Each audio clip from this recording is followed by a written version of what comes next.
तो Ganesh ji, good afternoon. आपका स्वागत है चैनल पे एक बार फिर। और आज हम डिस्कस करेंगे decoding the mind of Indian liberals. और चूंकि ये इंडियन लिबरल्स काफी हद तक यंग जनरेशन में आते हैं, उसको रिप्रेजेंट करते हैं। ऑफ कोर्स ऐसा नहीं है कि लिबरल्स पुराने नहीं है या ओल्डर जनरेशन में नहीं है, बट आपका जो पॉइंट ऑफ व्यू मैं स्पेसिफिकली लेना चाहूंगा, बिकॉज डेमोग्राफी वाइज काफी लोग इंडिया में यंग हैं।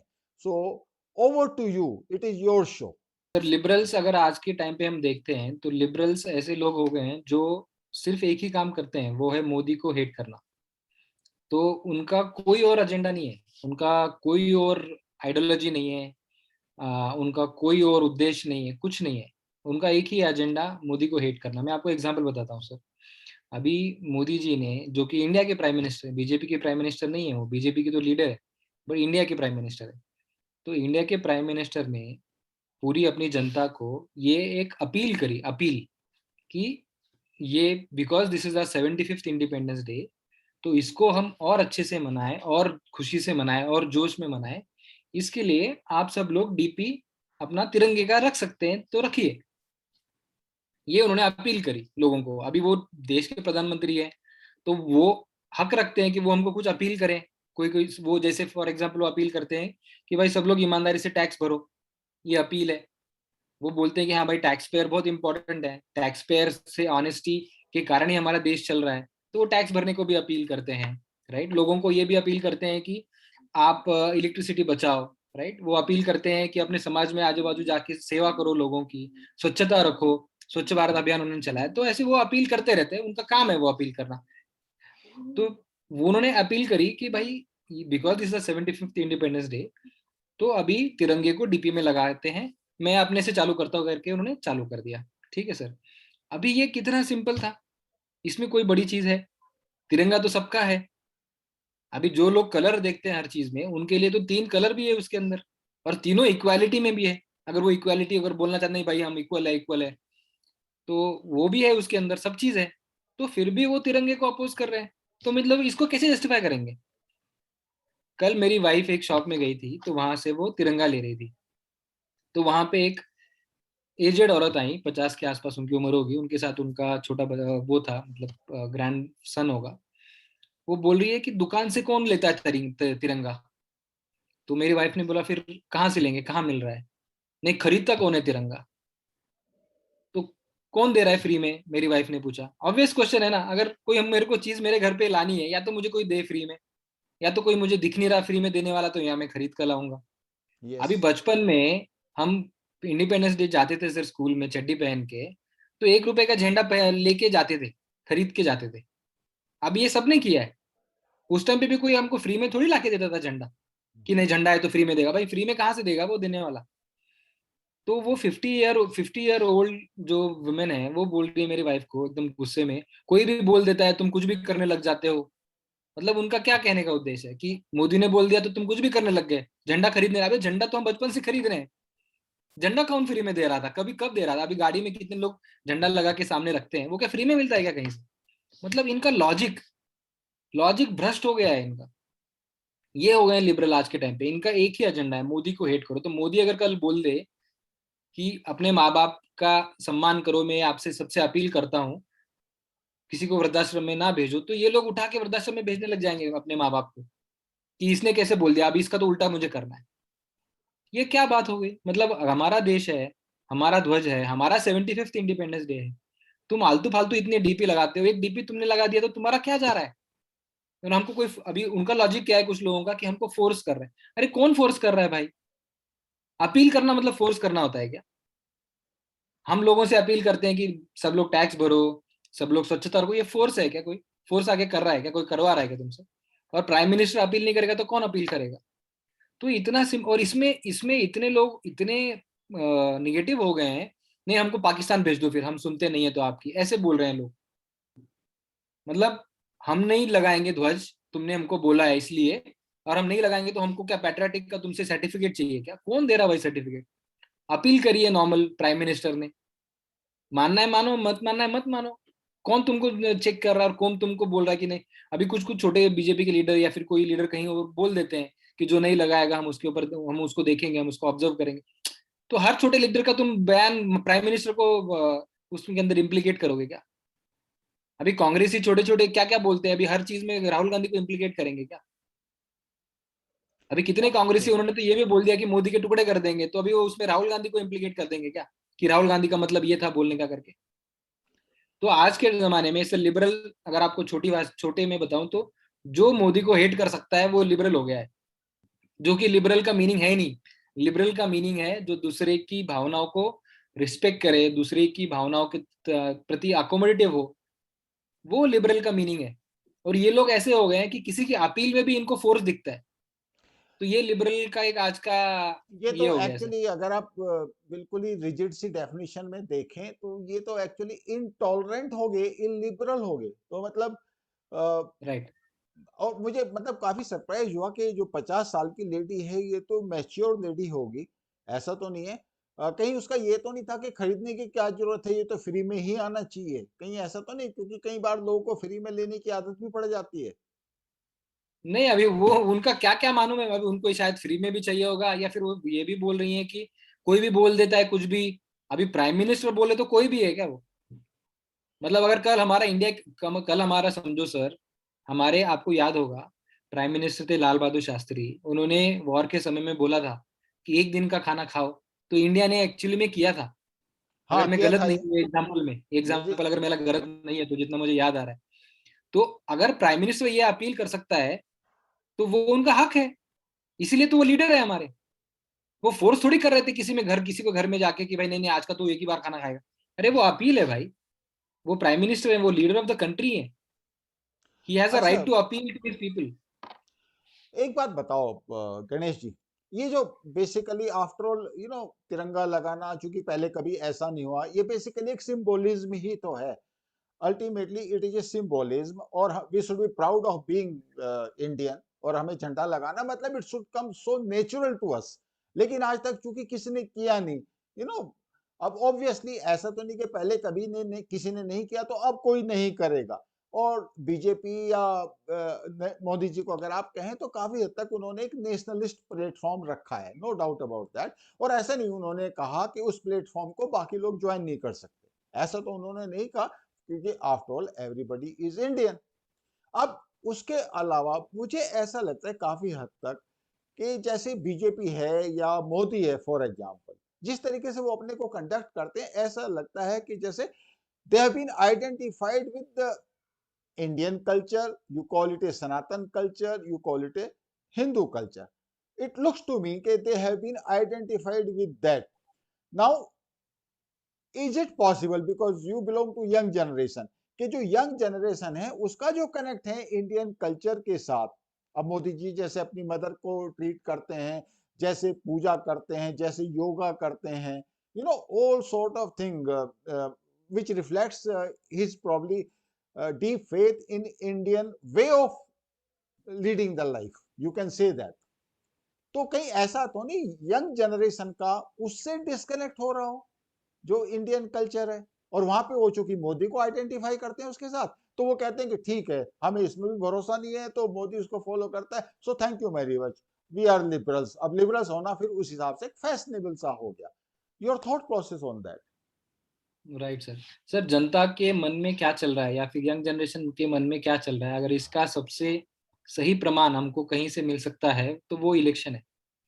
क्योंकि इलेक्शन में, पिछले 2 इलेक्शंस में कितने यंग जनरेशन्स आगे आए हैं, और कितने लोगों ने फर्स्ट टाइम वोटिंग किया है।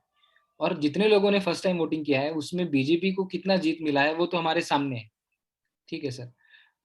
प्रॉब्लम क्या है ना सर, जो कुछ लोग हैं जिनके ऊपर कुछ ना कुछ कर्जा है, वो लोग उस चंगुल में से बाहर नहीं आ पा रहे। मैं आपको एग्जांपल देता हूँ सर। अभी बहुत पॉलिटिशियंस हैं, इवन महाराष्ट्र में भी बहुत पॉलिटिशियंस हैं जो 40-50 साल से पॉलिटिक्स में हैं। उनका इतने एजुकेशन इंस्टीट्यूशंस पे एकाधिकार है, मतलब वो चला रहे हैं, मतलब वो उन्होंने बनाया नहीं है, वो सहकार के माध्यम से बनाया है लोगों ने मिलके। बट उनका उन इंस्टीट्यूशंस का अल्टीमेट लीडरशिप इन्होंने खुद के पास ले लिया है। और कुछ कुछ जगह पे तो ये आजन्म प्रेसिडेंट है, आजन्म प्रेसिडेंट लिखा हुआ है, मतलब जब तक जिंदा है वो प्रेसिडेंट वो खुद ही रहे, ऐसा उन्होंने कर लिया है पूरा। तो अभी ऐसे इंस्टीट्यूशंस हैं, कुछ डेयरीज हैं, मिल्क डेयरीज हैं, राइट। अभी मिल्क डेयरी का क्या होता है ना सर, वहां पे फार्मर बहुत ज्यादा डिपेंडेंट हो जाता है उस डेयरी पे, कि वो डेयरी अगर उससे मिल्क आउटपुट नहीं लेगी तो उसका मिल्क तो एक दिन खराब हो जाएगा। शुगर मिल्स है, शुगर मिल्स में क्या होता है कि जो फार्मर है उसका अगर शुगर शुगर केन अगर क्रॉप उन्होंने टाइम पे नहीं लिया तो शुगर केन क्रॉप खराब हो जाता है, उसका ईल्ड कम हो जाता है, एकदम बर्बाद सही हो जाता है। तो ऐसे इंस्टीट्यूशंस इन लोगों ने अपने पास रखे हैं 40-45 साल से। तो ये लोग क्या करते हैं ना, ये लोग सबके सर पे हाथ रख देते हैं कि चलो, मैंने तुम्हारा बच्चे का स्कूल में एडमिशन करा दिया, मैंने तुम्हारे इसको जॉब दिला दी, मैंने तुम्हारा गन्ना शुगर मिल में पहुंचवा दिया, मैंने एक्सेप्ट करा लिया तुम्हारा गन्ना, तुम्हारे को लोन मिला दिया बैंक से, क्योंकि मेरे पास शेड्यूल्ड बैंक है बहुत सारी। तो पैसा तो जनता का है, ये सारे सहकारी शेड्यूल्ड मतलब सब कोऑपरेटिव्स है, बट इन्होंने अपने पास ले लिया पूरा, पॉलिटिक्स का यूज करके, उसके अंदर वोटिंग करा के इलेक्शन जीत के वगैरह। तो इन लोगों ने ना बहुत लोगों के सर पे हाथ रखा हुआ है बहुत सालों से। तो ये लोग जो नमक खाए हुए बैठे हैं ना, कि मतलब मेरे बच्चे को इसने स्कूल में लगा दिया टीचर करके। अभी आपको मैं एग्जांपल देता हूँ, पुणे में, हाँ, आप और हम पुणे में रहते हैं, पुणे में इतने प्रोमिनेंट स्कूल है सर, उन स्कूल में पॉलिटिशियन की चिट्ठी के बिना एडमिशन नहीं मिलता है, आपको भी मालूम होगा, मैं नाम नहीं लूंगा अभी। ये क्या तरीका है? ये तरीका ये है कि मैंने तुम्हारे सर पे हाथ रख दिया, तो जन्म भर के लिए तुम मेरे कर्जदार हो गए। अभी तुम सोशल मीडिया प्लेटफॉर्म पे मेरे बारे में जाके गलत बोलने से एक बार तो सोचोगे, बोलोगे ही नहीं तुम, क्योंकि मैंने हाथ रख दिया तुम्हारे सर पे। मैंने क्या किया?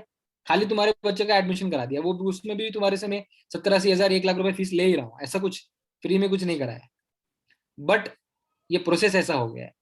तो ये प्रोसेस में से जो लोग आए हैं, जिनके ऊपर कभी ना कभी, जिनके माँ बाप के ऊपर कभी ना कभी हाथ रखा हुआ है, मोस्टली कांग्रेस और जो उनके छोटे मोटे कांग्रेस उसके आजू बाजू है, उन लोगों ने, क्योंकि 70 साल से तो इनका ही रूल रहा है, तो इनके बच्चे जो है ना वो इंडेप्टेड है, वो मतलब उनके ऊपर कर्जा है, उनके माँ बाप के ऊपर कर्जा है, उनके ऊपर भी कर्जा है। तो उनको कुछ ना कुछ करके वो कांग्रेस एनसीपी ऐसे टाइप के लोगों को सपोर्ट करना ही पड़ेगा, क्योंकि हम ईमानदार लोग हैं ना सर, इंडियन लोग मेनली ईमानदार है, बाद में भरप करप्ट हो गए वो अलग बात है। बट मेनली हम किस दूध का कर्जा, नमक, ये जो हमारे है ना, हम बोलते हैं भाई इसका नमक मैंने खाया है तो मैं इसके साथ कैसे बोलूं, तो नहीं बोल पाते हैं वो। तो वो एक वर्ग है जो मतलब उनको समझ में आ रहा है कि भाई, अभी आप एग्जांपल लीजिए, नुपुर शर्मा के केस में ये लोग कंडेम नहीं कर रहे थे, राइट, कि उसको इतनी धमकियां दी जा रही है, उसमें तो बोल रहे थे कुछ आके कि नहीं नहीं उसने ऐसा क्यों बोला, ये वो है ना। अभी जो बाहर अटैक हो गया सलमान रश्दी पे, तो ये बोलने लग गए कि अरे ऐसा तो नहीं होना चाहिए था, he should get well soon वगैरह वगैरह। तो मतलब इनका दिमाग क्या है, इनको कुछ बेसिक अंडरस्टैंडिंग है कि नहीं, ये क्या सोच रहे हैं, क्या लॉजिक है। आपका तो मतलब है कि ये इंडिया तो के अंदर दूसरी स्टैंड है इनकी, और बाहर जब कोई केस हो जाता है तो बिल्कुल ऑल टुगेदर ये डिफरेंट स्टैंड लेते हैं। करे करे, क्योंकि इंडिया में ये नमक का कर्ज अदा कर रहे हैं, इंडिया में ये नमक का कर्ज अदा कर रहे हैं कि नहीं भाई इनके खिलाफ नहीं बोलना है मुझे। राहुल गांधी ने एक बार बोल दिया, एनसीपी ने एक बार बोल दिया, तो भाई इसके आगे नहीं बोलना है, क्योंकि वो हमारा कभी ना कभी हमारे सर के ऊपर, कभी ना हमारे परसों पुरखों के सर के ऊपर इनका हाथ रखा हुआ है, इनके कारण हमको कुछ ना कुछ मिला हुआ है। अच्छा तो गणेश जी, ये फिर एक बात बताओ मेरे को आप, ये तो मैं समझ गया कर्जे वाली बात, नमक का कर्जा, उनका हमने खाना खाया, लुक आफ्टर किया, भाई देखो वो तो होता ही है, मैं ऐसी कई फैमिलीज को हाँ, जानता हूँ मेरी रिश्तेदारी में, जो हाँ, किसी जमाने में कांग्रेस को वोट देते थे और अब उनके बच्चे भी जो यंग हो गए वो कांग्रेस को ही वोट देते हैं। तो मैंने उनसे हम्म, पूछा भैया कि ये जो राहुल गांधी है, ये do you really accept the fact that he is not a leadership material? तो हम्म, ऑब्वियसली फिर वो बैक फुट पे आ जाते हैं, फिर कहते हैं नहीं नहीं नहीं, मोदी अच्छा नहीं कर रहा है। तो मेरा मतलब है उन्होंने ये मत पहले बना लिया कि हमें तो राहुल गांधी के या शरद पवार के या इस तरह की जो लीडरशिप है उनके साथ रहना है, और चूंकि उनके साथ रहना है तो हमें ये आइडेंटिफाई करना है कि मोदी क्या क्या गलत कर रहा है या फिर उसके सही कामों को गलत बताया जाए। अब उसमें जो हम्म, सही कामों को जब आप गलत बताएंगे तो आपको जो सो कोल्ड सूडो लिबरल्स के साथ अपने आप को आइडेंटिफाई करना पड़ेगा। तो ऑब्वियसली फिर वो देखेंगे कि प्रशांत भूषण ने क्या कहा, यू नो रोना अयूब ने क्या कहा, बरखा दत्त ने क्या कहा। तो एक ऐसा ग्रुप सा बन जाता है जो ये देखता रहता है कि आफ्टर ऑल मोदी कर क्या रहा है, डिसाइड उन्होंने पहले कर लिया कि हम्म, जो आपने बात कही ना कि कल को अगर मोदी बोलता है कि अगर आप पूरे साल नहीं नहाएंगे तो पानी बहुत सारा बच जाएगा, तो रेस्ट एश्योर्ड वो डेली नहाएंगे, दैट सॉर्ट ऑफ। और वही बात अभी तिरंगे के साथ हो रखी है। लेकिन करेक्ट। इसके अलावा मैं एक चीज और देखता हूं, और वो ये देखता हूं जो यंग जनरेशन है, मतलब जो इंजीनियरिंग कॉलेज में जा रहे हैं, other than this group what you have mention, उसमें काफी लोग ऐसे हैं जो लिबरल आइडियाज का मतलब जो कल्चर से दूर, उनको बड़ा फैसिनेटिंग पाते हैं। और चूंकि मैंने ये पॉइंट पहले भी आपसे बताया कि चूंकि वो इंडियन कल्चर के साथ अपने को आइडेंटिफाई नहीं करते, एक फैशनेबल समझते हैं, और मोदी या बीजेपी एक सिविलाइजेशनल पार्टी आप कह सकते हो, तो ऑब्वियसली फिर उनको जब उस तरीके से देखते हैं वो बीजेपी को या मोदी को कि तो कल्चर का पार्ट है, तो वो उसके अगेंस्ट में हो जाते हैं। ऐसे लोग भी हैं। व्हाट डू यू करेक्ट से? Correct sir, correct. अभी आपने जो बोला कल्चर का, उसमें मेरा ऑब्जर्वेशन ये है ना सर, कि अभी हमारे कल्चर में ये बोला गया है कि माता पिता भगवान है, या फिर एक ही पत्नी है और फिर वो सातों जन्म की पत्नी है। ये हमारी बेसिक कुछ चीजें हैं जो हमारे कल्चर में है, और ये हमारे वेदों में भी लिखा हुआ है। मतलब एक पत्नी होनी चाहिए, या फिर उसके बारे में बोला गया है कि भाई शादी तो जन्मों जन्मों का बंधन है। हमारे यहाँ पे डिवोर्स का कॉन्सेप्ट ही नहीं था। डिवोर्स का कॉन्सेप्ट तो हमने अभी ऐड किया 1955 में, जब हिंदू मैरिज एक्ट बनाया। उसके पहले तो डिवोर्स का कॉन्सेप्ट ही नहीं था। मतलब यहाँ पे हमारे मान्यता ही नहीं थी कि भाई शादी टूटने के लिए बनी है। तो ये सब, तो कुछ लोगों को क्या होता है ना सर, कुछ लोगों की लाइफ में एक्सपीरियंस अच्छे नहीं होते। वो उनका मतलब अनफॉर्चुनेट है ये, कि शायद किसी के माँ बाप उनको अच्छे नहीं मिले, शायद उनके लाइफ पार्टनर्स उनको अच्छे नहीं मिले, राइट, या फिर उनके बच्चे अच्छे नहीं निकले, उनके बच्चे उनको ट्रीट नहीं करते अच्छे से। गलती उसमें उनकी भी हो सकती है, बट एक जनरल बता रहा हूँ आपको। तो उन लोगों को कल्चर के प्रति रिस्पेक्ट रखना बहुत डिफिकल्ट जाता है।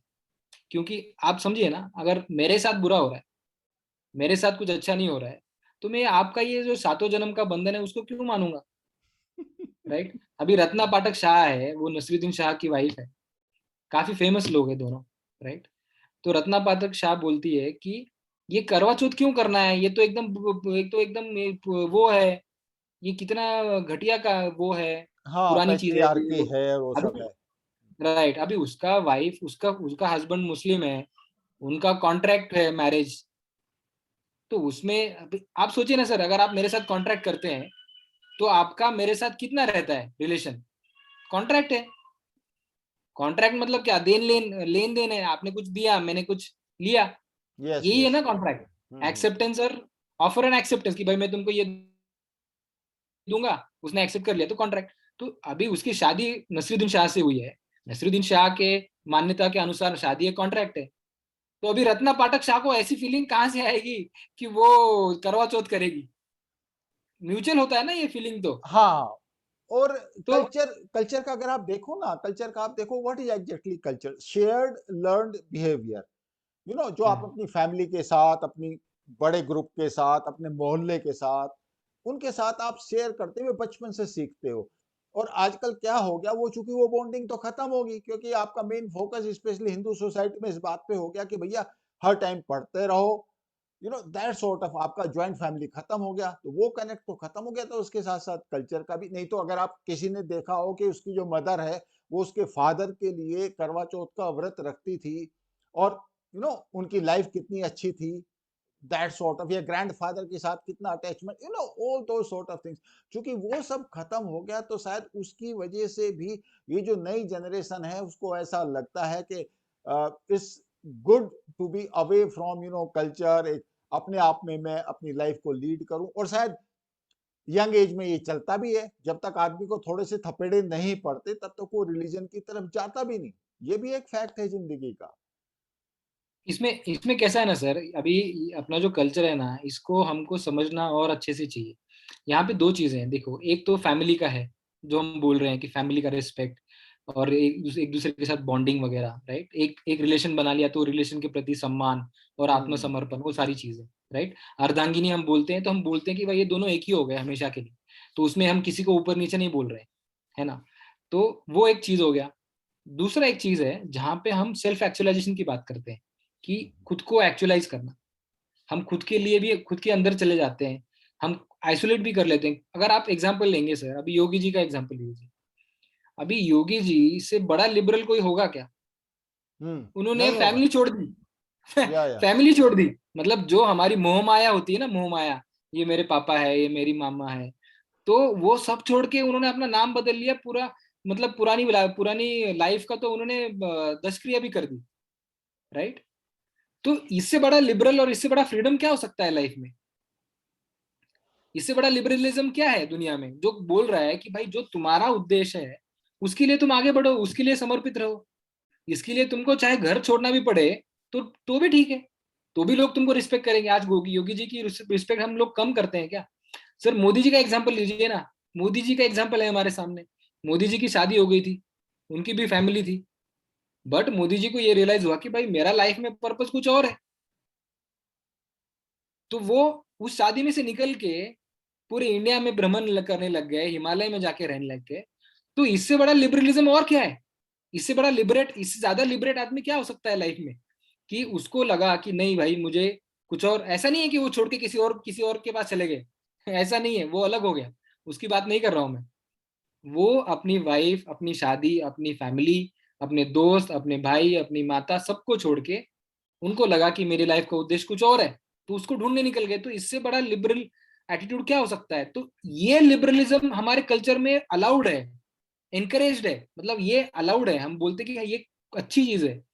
कोई भी हमारे यहाँ पे संन्यास लेता है तो हम उसको बुरा नहीं कहते सर, हम बोलते हैं भाई उसके पांव पड़ते हैं कि तुम इतने लिबरेट हो गए कि तुम मोह माया से ऊपर उठ गए, तो हम उसको रिस्पेक्ट करते हैं। हम उसको बुला बड़ा बुला नहीं बोलते कि अरे तूने ये क्यों किया, वो क्यों किया, तूने सोसाइटी की मान्यता के आगे। तो हमारे यहाँ पे दोनों चीजें हैं, हमारे यहाँ पे ये भी है और हमारे यहाँ पे ये भी है। जब फैमिली में जी रहे हो तो फैमिली में ऐसे जीने का एक तरीका बताया गया है। बट अगर तुमको लगता है कि नहीं तुमको भगवान से जुड़ना है या फिर तुम्हारे कोई उद्देश्य से जुड़ना है, तुम निकल भी सकते हो वहां से। तो दोनों चीजें अलाउड है। मतलब अगर कोई एक्चुअल में देख रहा है, एक्चुअल में समझना चाहता है, मतलब यंग जनरेशन के लिए मैं बोल रहा हूँ, अगर कोई यंग जनरेशन में एक्चुअल में लिबरलिज्म समझना चाहता है, एक्चुअल में लिबरेशन क्या है, स्वातंत्र्य क्या है, फ्रीडम क्या है, उसके बारे में समझना चाहते हो, उसमें वो सबसे ज्यादा हिंदू धर्म में, हिंदू सनातन धर्म में, अपने कल्चर में सबसे ज्यादा एंकरेज्ड है वो। आपकी बात सही है गणेश जी। लेकिन सेल्फ एक्चुअलाइजेशन की एक स्टेज होती है। अभी मैं बताऊं, मैं एक दिन शायद आपके साथ ये स्टोरी शेयर भी की होगी, और I am in fact I felt very happy with that particular incident, क्योंकि मुझे लगा कि जो यंग जनरेशन है वो बिल्कुल ही समझदार नहीं है या चीज़ों को नहीं समझती। मगर एक दिन मैं पार्क में बैठा था तो मुझे एक यंग लड़का मिला जो आईटी सेक्टर में नौकरी कर रहा है, इंजीनियर है, यंग है बिल्कुल, 24-25 साल का होगा। और मेरी बात हुई उससे, तो मैंने कहा कि भाई तुम तो बड़े मुझे स्ट्रेस में लग रहे हो। कहता हाँ सर, पूरी रात मेरी कॉल थी, यूएसए के क्लाइंट्स हैं, तो इस चक्कर में मैं बहुत थक गया, बट क्योंकि पार्क में आना ही था इसलिए मैं आ गया। तो फिर मैंने कहा why don't you do some yoga, meditation and all that. तो उसने कहा सर मैं तो करता हूँ और अभी मैं थोड़ी देर में करने भी जा रहा हूँ। तो फिर मैंने उससे अगला सवाल ये किया गणेश जी, कि यंग जनरेशन में कितने लोग हैं जो मेडिटेशन और योगा करते हैं? तो उसने एक ऐसा जवाब दिया, मतलब मैं चकित रह गया उस जवाब से। उसने मालूम है क्या जवाब दिया? उसने कहा कि सर ऐसा है, जब तक किसी प्रोसेस को या किसी सॉल्यूशन को डिफिकल्ट ना बना दिया जाए या वो डिफिकल्ट ना लगने लगे, तब तक उसकी एफिकेसी को लोग एहसास में नहीं लाते। अब मैं तो भाई इस आंसर से चकित रह गया। You know what he was saying? He was saying कि योगा और मेडिटेशन कॉम्प्लेक्स से कॉम्प्लेक्स प्रॉब्लम्स का सॉल्यूशन है, और ये सॉल्यूशन इतना सिंपल है कि लोगों को भरोसा नहीं होता।